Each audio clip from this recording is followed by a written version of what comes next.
Hello, everyone. It's 8:01 a.m. Chicago time on the 28th of March, 2018. It's Wednesday. Thanks for joining me again. Derivatives trading involves substantial risk of loss and is not suitable for all investors. Past performance is not necessarily indicative of future results. The ES, the indices overall took a tumble just now. We were trading higher for a little bit. The market has been trading sideways most of the early evening here in Chicago, and then we moved up in an uptrend with the European market and have hit a high in the S&P at 2627, and we just sold off. We are trading underneath yesterday's close by about 4 points. The market's experiencing continued volatility. Now there's something that I wanted to say that's interesting. There's a strong attraction in the business of trading to constantly say that you're doing great and so on, but and I've had that experience ever since I started in my first equities-based prop shop. But I got to tell you, yesterday was pretty rough. I'll go over that for a minute. I just don't want there to be an idea that every day is just up and up. There are days that just don't work out. And I know a lot of people had a hard time reading the action. Got a lot of messages and emails with people complaining about their inability to honor stops and things like that. So let's talk about that in just a bit. For now, it seems like the market's allocating to safety slightly. I'm seeing the bonds higher by 15 ticks, the US dollars higher by 27.5 cents, the 10-year notes higher by 7 ticks, and the Eurobonds up by 18 ticks. The Dow's teetering on unchanged, so is the Russell, kind of, and then so on and so forth. So what we have today is a mixed bag. Trading inside of yesterday's range. The low overnight in the S&P is 2600 century figure. Pretty good range in the overnight session. But across the board, it's looking like it's likely to be another busy day. So we had a big figure come out about a half hour ago. The final GDP annualized came in at 2.9% better than 2.7 expected. Personal consumption came in at 4 versus 3.8, which is better. Advanced goods came in slightly worse on the balance, negative 75.4 versus 74.4. I'm not going to go over numbers on a regular basis, but those are some key ones that have pushed us around, and now we're selling off a little bit, taking some of that back. So we are actually below where those numbers were by quite a bit. The market's trending down right now. Take a look at this dive here. Very clear, very clear in Bookmap. Just tumbling from a 2627 or so, and heading straight down right now. And currently trading 2607.75. Look at the volume as it's accelerating downwards. Volume is continuing to accelerate upwards. Volume increasing as price drops. That's just an indication that more and more people are getting involved in the sell-off. Not seeing too heavy a delta on this though. Here's what we expected yesterday. Yesterday expected mostly the primary scenario and the bias yesterday was for a responsive trade back into the prior day's range. So we had a neutral extreme day on Monday. Yesterday was expected to be a rest day, pull back into the range and properly trade. What we had is a trend down and a trend up, and we are likely to trade down and establish balance within those 2 days. It's like one force pushed one direction, the other force pushed in the other, and now the pendulum is likely to swing somewhere in the middle. That was what was expected. That was the primary scenario. If it does not do that, then I'm expecting a continuation upwards, but with a balanced type of trade. I'm expecting it to trade to be stuck in the range of Thursday. But the third scenario is actually the one that played out by far. Unfortunately, those of you who keep saying, well, the market, just these big moves, I want to get on them. They represent, 90% of the day's range, and I'm not able to take advantage. How do you take advantage? All that stuff. And I'm here to tell you that news-based moves are very hard to predict. Like, you can't tell when news is going to come. And so we end up with the market just making a big move based on its own power, and it's not predictable how much of a panic the news costs. It started out with, I believe, China, and then it continued on with Nvidia and so on, and the Nasdaq kept getting pummeled and so on. So there were some big moves yesterday in the indices, especially in the techs, and those are pretty. I think the techs are around 27% of the S&P index, so there's no way to get around that, no matter what the rest of the market was doing. So scenario 3 was the one that worked out. It looked okay in the morning. I did trade for scenario 2 and ended up taking a loss, and then basically not recovering for the day. Just didn't find good spots to trade in. The overnight.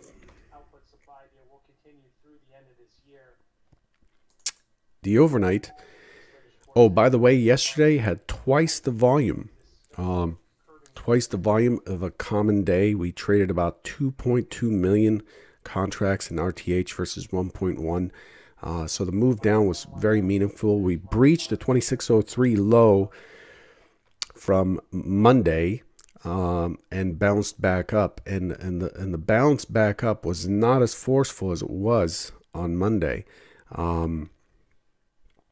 and then the reopen on Globex, the entire Globex session here that you see in front of you, it just nothing could materialize on the buy side, although several attempts were made, and we are trading in balance.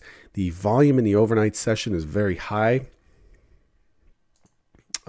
Is shown at 390,000, which is about a little over 3.5 times what we would commonly expect. And so there was a lot that was going on in the European session in terms of movement, and it's reflected in sympathy in the S&P minis, as you see here. So coming into today. So all of this culminates into, okay, what do we do with all that information? Coming into today, we're looking for, by the way, yesterday was neutral extreme down. So this was neutral extreme up. Why neutral? What does that mean? Neutral is when we break the first hour's high and low during the session. And it's normally... A neutral normal generally closes in the middle, and it shows a balanced, two-way fight that ended up in balance. And then the neutral days portend or foresee a strong potential for a break away from that neutral day. Neutral extremes, when we break the first hour's high and low, those are the yellow lines, are called the initial balance. And then we close on an extreme side, and those days are very predictive of a continuation the next day in the direction of the extreme.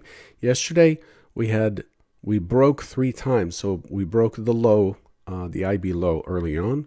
We broke the IB high a little bit later, and then we caved over and broke the low again to close on the extreme of the low side.